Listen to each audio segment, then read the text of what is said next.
Et en lisant ce texte, et je voulais partager avec vous un aspect qu'il y avait dans ce texte pour vous montrer que ça vaut vraiment la peine d'être un enfant de Dieu et de marcher avec l'Éternel. Alors, tous ceux qui ne sont pas convertis ce matin, je vais vous donner une opportunité pour accepter Jésus-Christ comme votre Seigneur et votre Sauveur. Et pour ceux qui sont convertis, qui ont décidé d'avoir Christ comme leur Seigneur et Sauveur, de devenir un sujet de bénédiction pour les autres. Vous allez dire, oui, mais moi je préfère que les autres soient un sujet de bénédiction pour moi. Ouais, ça. Mais, vous savez, il y a un autre texte dans la Bible qui dit qu'il y a plus de plaisir à donner qu'à recevoir. Bien sûr. Hein? Et je vais donner un coup de balle d'un pas. Ça, c'est pas donné, ça. Ah, si, c'est donné. Et alors, il y a un autre texte dans la Bible qui dit « Soyez le sel de la terre ». Parfois, on dit toujours qu'il ne faut pas trop mettre de sel. Un peu de poivre aussi. Parce que le sel, c'est mauvais pour la santé. Alors, le sel a beaucoup de vertus, vous saviez ça. C'était utilisé pour conserver et pour donner de la saveur et tout ça. Et c'est la raison pour laquelle, dans la parole de Dieu, ils ont parlé de ça. Ils ont parlé du sel. Et si le sel, ouais, toujours. Mais si le sel perd sa saveur, parce qu'après un certain temps, les propriétés du sel disparaissent et il ne reste plus que les graines. Et si le sel n'est plus utile, il n'est même pas bon pour être jeté sur les excréments, parce qu'il va produire de la fermentation, qui vont faire que les excréments sont encore plus mauvais. Et c'est ce que la Bible nous dit, hein, si le sel n'est même pas bon pour être jeté par terre. Et dans l'idée... Ça te fait toi?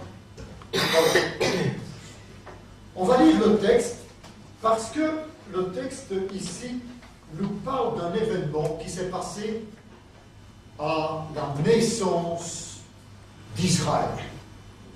C'était l'appel d'Abraham. Et grâce à la réponse que Abraham a donnée à l'appel, eh bien, nous aujourd'hui, 4000 ans plus tard, nous sommes encore les bénéficiaires de ces bénédictions au travers de ce qu'il a accepté de faire pour que nous soyons bénis. Et ça, c'est une chose. Le texte va nous montrer ce que Dieu fait de particulier. On va le lire. L'Éternel dit à Abraham, va-t'en de ton pays, de ta patrie et de la maison de ton père dans le pays que je te montrerai. Et je ferai de toi une grande nation et je te bénirai. Je rendrai ton nom grand et tu seras une source de bénédiction. Je bénirai ceux qui te béniront, je maudirai ceux qui te maudiront, et toutes les familles de la terre seront bénies en toi. Abraham partit comme l'Éternel le lui avait dit, et l'homme partit avec lui. Abraham était âgé de 75 ans lorsqu'il sortit de Charan. Alors, qu'est-ce qu'on voit? La vie d'Abraham, ça a été comme un grand fleuve tourmenté, où il y avait en permanence des vagues, des roulements, des inondations et des événements particuliers comme on voit sur tous les fleuves.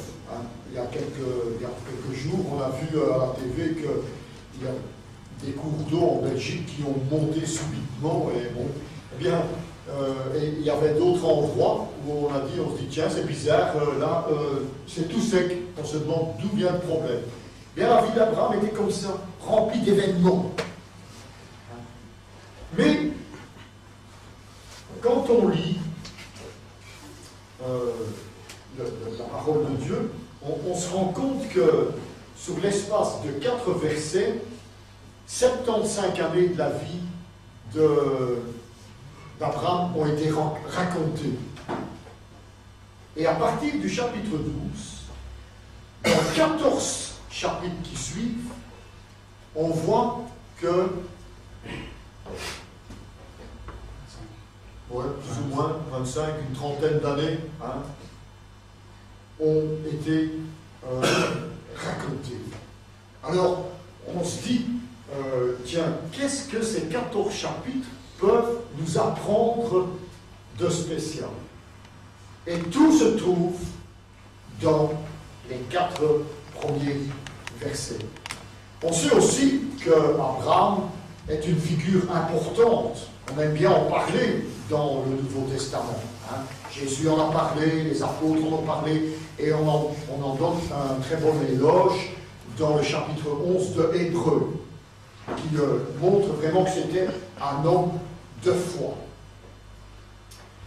Et vous savez, toutes les bonnes choses comme ça que l'on découvre dans la parole de Dieu sont toujours des parfums agréables que l'on aime humer, que l'on aime sentir, que l'on aime lire, parce que c'est réconfortant. Moi, j'aime lire les histoires dans la Bible où il y a des grandes victoires, où on voit des prodiges. Par exemple, quand Moïse a frappé la mer Rouge et que ça a été écarté, je dis non, et puis si Dieu a fait ça pour Moïse, je suis sûr qu'il va pouvoir le faire aussi pour moi. C'est motivant. Ouais. Ça nous a un peu. Ouais. La vie de Abraham sous les 75 ans. Ouais, aussi. Alors, sur 14 chapitres, on voit qu'il raconte beaucoup de choses. Mais ce que moi j'aime dans ces histoires de la Bible, c'est ce qu'elles peuvent m'apporter dans ma vie. Parce que de temps en temps, on est découragé. De temps en temps, on a perdu la mémoire de ce que l'on a lu dans la parole de Dieu. Parce qu'on ne peut pas tout retenir, c'est pas possible. Sauf si on décide de l'apprendre par cœur. Je connais des gens qui l'ont fait, mais c'est pas son peine. Et il faut l'entretenir. Parce qu'autrement, si on ne l'entretient pas, on le perd. Alors, il est toujours intéressant de pouvoir retourner dans la parole de Dieu et de se mettre à relire les histoires. Et en lisant cette histoire, j'ai vu que le Seigneur nous fait un appel. Il nous appelle. Je vous appelle ce matin à devenir une source de bénédiction. Ça ne vous ferait pas plaisir de pouvoir être une source de bénédiction pour les gens qui sont autour de vous? Moi, j'aimerais bien. Ça améliorerait ma réputation. Ouais, ça ferait quelque chose de moi de bien. Ouais. Ça devient de l'orgueil alors. Oui, on peut aussi avoir de l'amour propre. C'est quand même agréable et plaisant de pouvoir être un sujet de bien pour les gens qui nous entourent. Oui, mais t'as cause du chemin à faire, ça fait tout ce qu'on m'a dit sur toi, mon vieux. Oui, c'est la raison pour laquelle ça m'intéresse beaucoup. Alors, qu'est-ce qu'on voit? Le Seigneur fait un appel ici. Lorsque Dieu a appelé Abraham, lorsqu'il l'a appelé à partir de chez lui, de Ur en Chaldée, c'était un endroit où la civilisation était le plus développée à son époque. C'était l'endroit où il y avait une énorme prospérité. C'était un endroit où les gens aimaient bien vivre, où ils se sentaient bien, où ils étaient protégés, où ils étaient en sécurité. Et Dieu dit, pars de là et va à un endroit que je te montrerai. Moi, j'ai toujours énormément d'admiration pour ceux qui quittent leur pays natal, leur pays d'origine, pour aller vivre dans un autre pays. Moi, je trouve ça vraiment... il faut avoir du cran pour faire ça. Il faut partir et arriver sur place et puis se dire que moi, je connais personne, j'ai pas de travail, j'ai pas d'argent, j'ai rien, absolument rien. Et puis j'arrive là et je commence à zéro. Et c'est ça pour le faire vraiment. Ah, j'ai pas le courage. Alors, moi j'ai de l'admiration. Et quand je lis ça dans la parole de Dieu, et quand Dieu a motivé Abraham de partir, il est parti. Mais il a fait qu'une partie du chemin. Il a reçu l'appel. Quand Dieu lui a fait l'appel, bien, il n'a pas toujours été courageux. Il vivait d'une certaine manière et Dieu lui a dit maintenant, prends ta tente et pars. Il est parti avec des pieds de plomb. Et quand, en réalité, il a plus suivi son père qui a reçu l'appel que lui, et son père l'a emmené jusqu'à Charan. Et là, il est mort. Et Dieu lui a fait l'appel. Et il commence dans verset 12, dans chapitre 12, il a dit, l'Éternel dit à Abraham, va-t'en de ton pays, de ta patrie et de la maison de ton père. Comment est venu cet appel? Comment est-ce qu'il a pu dire, il aurait pu dire, ben non, j'ai jamais eu d'appel, c'est maté, c'est... Il a reçu un appel. Le Seigneur nous parle encore aujourd'hui. Il parle à nos cœurs. Il vient vous visiter. À chaque être humain, les 7 milliards d'habitants qu'il y a sur cette face de la terre reçoivent tôt ou tard, un jour ou l'autre, d'une façon ou d'une autre, ils reçoivent la visite du Dieu créateur des cieux et de la terre. Et il lui dit, veux-tu accepter Jésus comme ton Seigneur et ton Sauveur? Cet appel est audible, il est clair. Ça peut être un murmure, ça peut être un événement, ça peut être quelque chose, mais quand l'Éternel vient te parler, c'est clair, c'est net, et il n'y a pas d'ambiguïté. Et c'est ce qui est arrivé à Abraham. Il a reçu l'appel, et ça devenait irrésistible dans son cœur. Il ne pouvait pas s'empêcher, et il est parti. Vous savez, Dieu ne nous appelle pas pour que nous soyons mieux pour notre voisin. Dieu nous appelle pour que nous soyons mieux pour nous-mêmes. Nous-mêmes est une personne importante. Et Dieu veut qu'elle soit de plus en plus à son image. Dieu nous appelle aujourd'hui à travers le beau message qu'il y a dans les évangiles. Et je veux vraiment vous encourager à l'écouter. Mais cet appel que Dieu fait, eh bien, il implique quelque chose. Cet appel a une implication. Cet appel n'est pas sans conséquence. Cet appel nous est fait, premièrement, pour que nous nous séparions de tout ce qui est passé. Abraham a dû quitter la civilisation, la prospérité.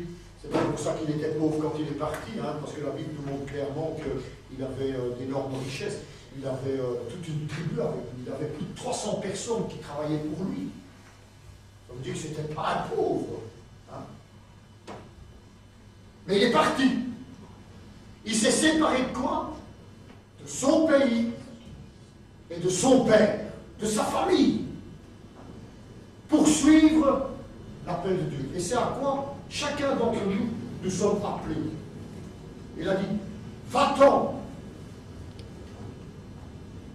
Et cet appel que Dieu lui a fait, eh bien, a fait de lui quelque chose qui l'a poussé à renoncer à son idolâtrie. Et nous aujourd'hui, qu'est-ce que Dieu nous demande de faire? Renonce à tes péchés. Mais à notre époque, péché, ça ne veut plus rien dire. La plupart des gens, quand on dit péché, ils pensent à attraper les poissons. Péché, qu'est-ce que ça veut dire? Manquer le but. Il faut renoncer. Oui, ça, tu disais? Manquer le but. Manquer le but. Manquer la cible. Rater l'objectif. C'est ça que ça veut dire. Et c'était quoi l'objectif? C'est d'avoir une relation avec Dieu, une communion avec Dieu. De rester à son image. De vouloir devenir à son image. Ça, c'est être séparés du passé.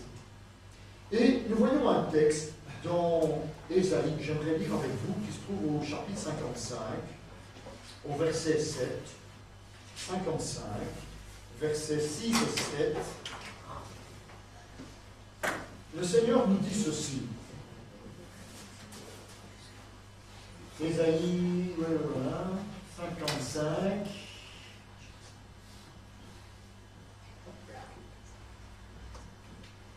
« 6 et 7.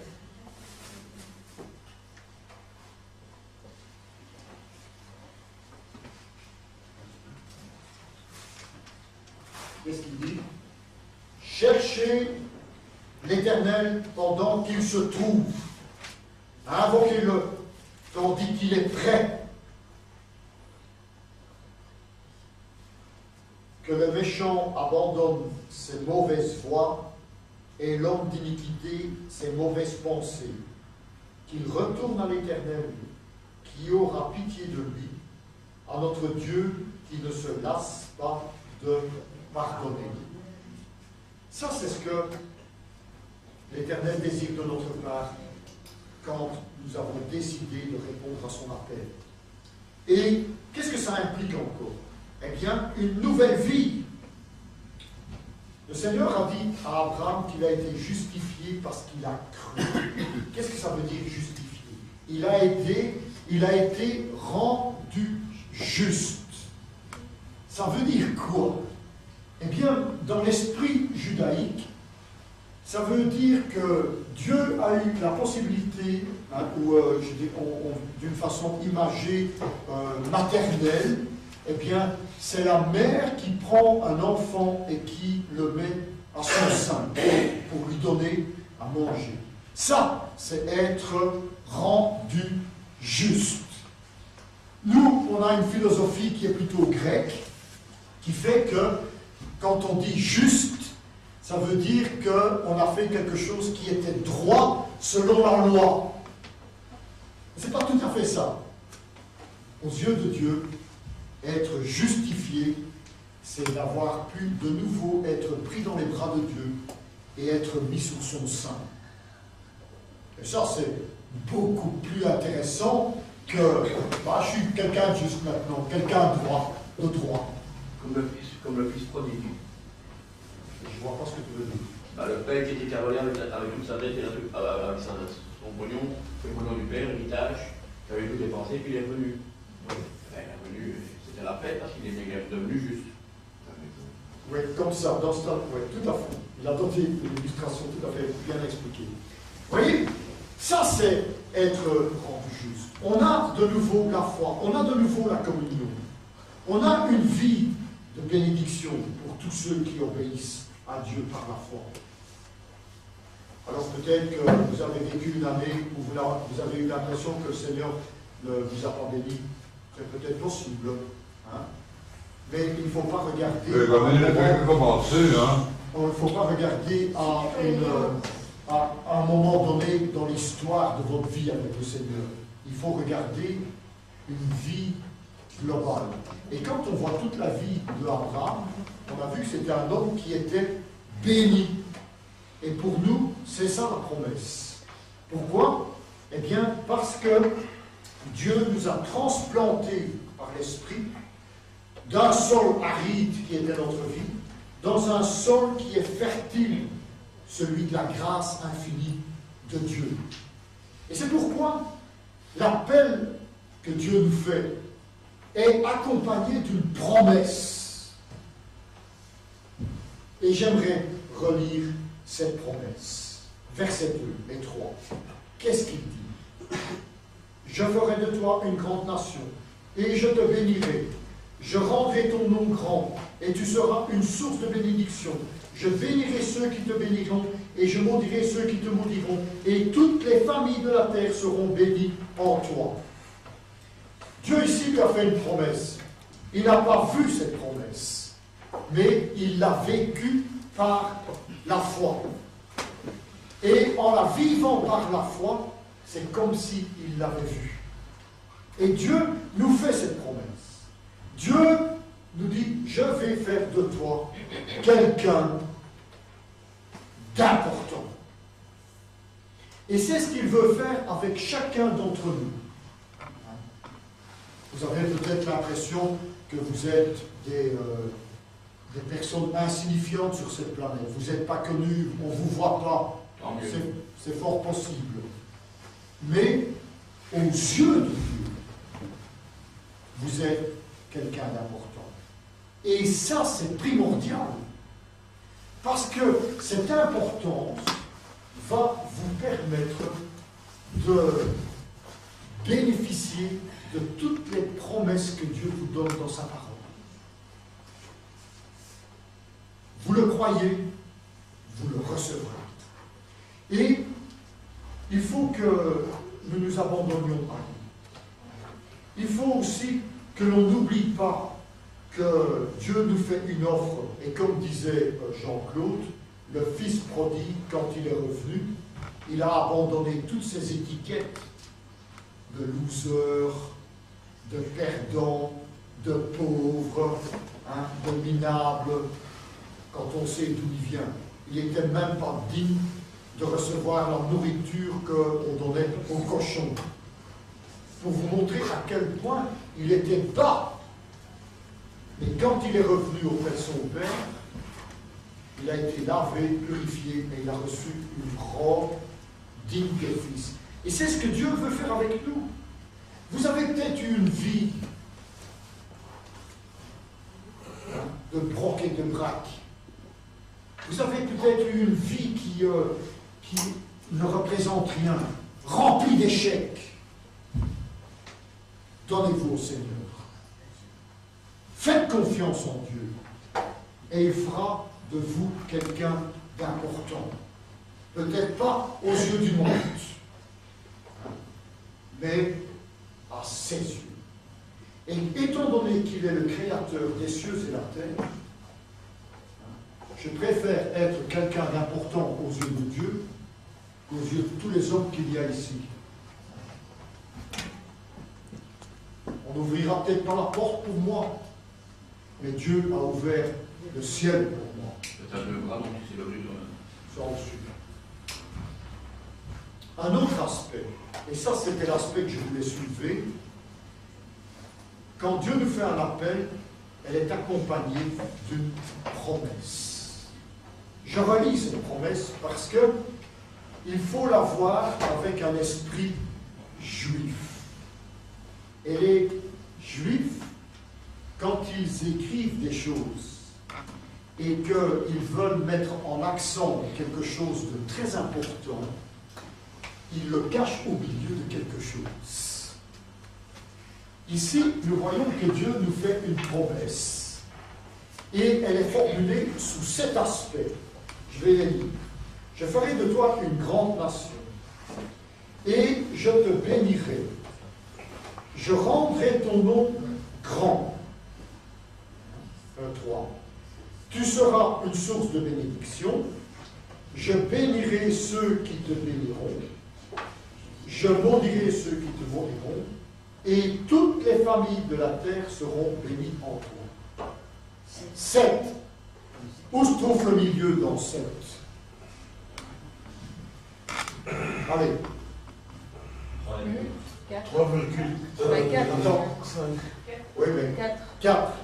C'est 4, hein. 3 d'un côté, 3 de l'autre. Celui qui est au milieu, c'est 4. Hein. C'est quoi la quatrième? C'est quoi la quatrième? Tu seras une source de bénédiction. Et ça, c'est important. C'est ça l'aspect le plus important de la promesse. Oui, je ferai une grande nation de toi, je te rendrai un nom grand, merveilleux, tu seras béni, et tous ceux qui te maudiront, tu auras une grande famille. C'est important, oui. Mais le plus important, c'est que tu seras une source de bénédiction. Vous vous donnez au Seigneur, et vous deviendrez une source de bénédiction.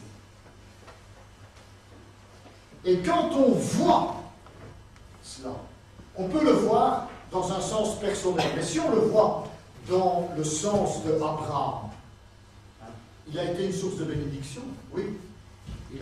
De lui est sorti un grand peuple. dont est sorti Christ, qui est devenu la bénédiction pour l'humanité entière. Alors, vous vous imaginez, Abraham a transposé ça, et nous pouvons l'être aussi. Et ça, c'est ce qui est vraiment merveilleux. Si nous écoutons l'appel de Dieu à devenir un enfant de Dieu, à se convertir, Dieu nous fait cette promesse. Nous serons une source de bénédiction pour notre prochain. Et le premier exemple, c'est que si vous donnez votre témoignage à d'autres personnes qui ne sont pas nées de nouveau et qu'ils acceptent votre témoignage, ils auront la vie éternelle. Et ça, ce n'est pas une bénédiction, ça. Étant donné que vous l'avez déjà, vous pouvez, par ce simple fait, témoigner de ce que Jésus-Christ a fait pour vous, apporter une bénédiction à quiconque veut bien l'entendre. Alors, ne baissez pas les bras. Soyez une source de bénédiction. Mais avant d'être une source de bénédiction, il faut que vous alliez vous ressourcer auprès de Dieu. Parce que vous ne pouvez pas être une source de bénédiction si vous n'allez pas vous ressourcer auprès de Dieu. Il faut d'abord que Dieu vous bénisse avant que vous puissiez bénir les autres. Regardez un texte avec moi que Jésus a donné dans l'évangile de Jean, au chapitre 7.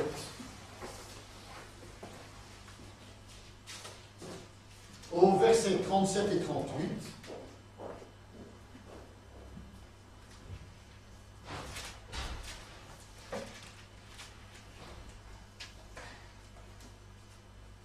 C'est ça.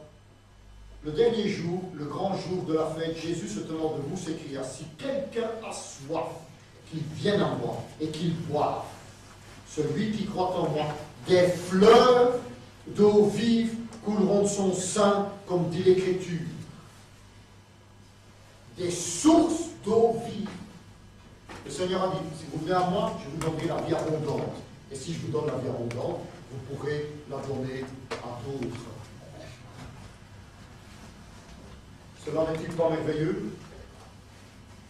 Ce texte nous montre que devenir un enfant de Dieu, eh bien, ça en vaut vraiment la peine. Vous avez tout à gagner. Et c'est la raison pour laquelle, en terminant, il a dit, comment a été reçu cet appel de la part d'Abraham? Daniel, le marqué Jésus n'a pas encore été glorifié. Maintenant, c'était passé. La dernière phrase, et c'est quand qu'il est glorifié? Quand il est ressuscité le troisième jour. D'accord.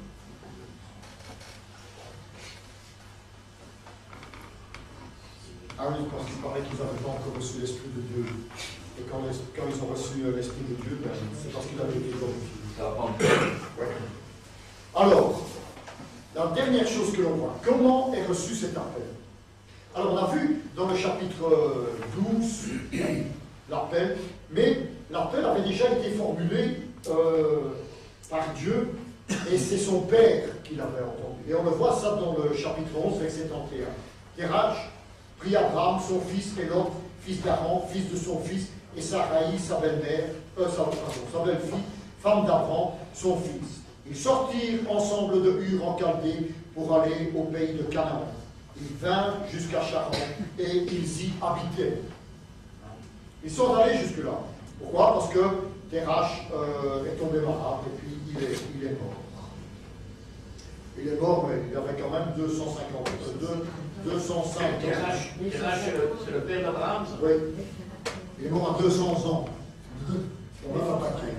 Alors, on voit ainsi que Abraham a répondu à l'appel, mais d'une façon limitée, contrainte. Pourquoi? Parce qu'il a suivi son père, un petit peu obligé. C'est pourquoi je vous encourage, vous avez des amis, vous avez des connaissances, vous avez des enfants. il faut un petit peu les contraintes. Hein? Quand ils viennent vous rendre visite un dimanche matin, à 8 heures, Il faut acheter les manottes alors. non, vous dites, écoute, je vais à l'église maintenant, viens avec moi à l'église écouter le bon message de Jésus. Et tant que c'est possible, encouragez vos enfants à venir à la maison de l'Éternel pour voir la communion affectueuse que l'on a les uns avec les autres et l'amour que Dieu a pour eux. Il faut leur montrer ça. Et il faut les encourager, un petit peu contraints, un petit peu forcés, pas de trop, parce que sinon ça devient de la dictature, mais une exhortation, comment on appelle ça, diligente. Hein? Ouais, c'est mieux l'exhortation que le contraint. Ouais, une exhortation diligente. Faites ça. Pourquoi? Parce qu'on ne sait pas ce qui peut se passer dans leur cœur quand ils entendent l'appel de Christ. Et c'est ce qui est arrivé à Abraham. Dieu l'a rappelé et il lui a dit, vas-y. Et il est reparti. Et parce qu'il a été encouragé par la parole. Et on le voit dans le chapitre 12, verset 4, Abraham partit comme l'Éternel le lui avait dit, et l'autre partit avec lui. Abraham était âgé de 75 ans lorsqu'il partit de Charan. Je voudrais savoir quelque chose. À cette époque-là, il n'avait pas la Bible. Comment Dieu parle à travers la Bible. Comment que Abraham, par exemple, a entendu dans son intuition ou c'est vraiment une voix spéciale? Des songes. Je ne sais pas. Il y a différentes possibilités. Il entendait dans son cœur, il avait une impression flagrante. Il y avait des signes, où il y avait des songes, il y avait différentes manières de parler. Mais la Bible ne nous donne pas les détails sur la manière comment c'était fait. Il y a une chose que l'on sait, c'est que c'était une évidence pour eux. Et je crois que pour nous aujourd'hui aussi, on a quelquefois des évidences que Dieu nous parle. Moi, je peux vous raconter toute une série d'exemples. Un exemple pour vous montrer que Dieu même parle au travers des personnes qui ne croient pas en Dieu. Vous savez, je suis toujours en train de me plaindre que les impôts sont en train de racketter mon fric. Et j'étais en train de me plaindre auprès de mon comptable, qui n'est pas croyant. Et je dis, ouais, j'en ai eu marre, moi, que l'État me... Et je sentais, pour vous dire que je sentais vraiment que c'était la voix de Dieu, parce que quand elle me l'a dit, il y a un impact dans mon cœur qui se passe. Et c'est comme ça que je sais que c'est Dieu qui me parle. Elle me dit comme ça, mais arrête de te plaindre. Tu n'as jamais payé d'impôts et l'État t'a chaque fois remboursé. Alors, je dis, Seigneur, je savais que c'était Dieu qui me parlait, c'était une évidence. Oui, il y a des événements comme ça. Et c'est vrai, j'ai jamais payé d'impôts. Alors pourquoi tu te plaignais?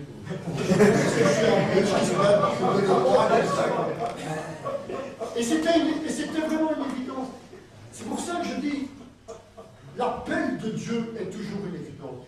Rappelez-vous la fois, le jour où vous avez entendu dans votre cœur que le Seigneur dit, quand est-ce que tu vas maintenant te convertir? C'était pas une évidence pour toi?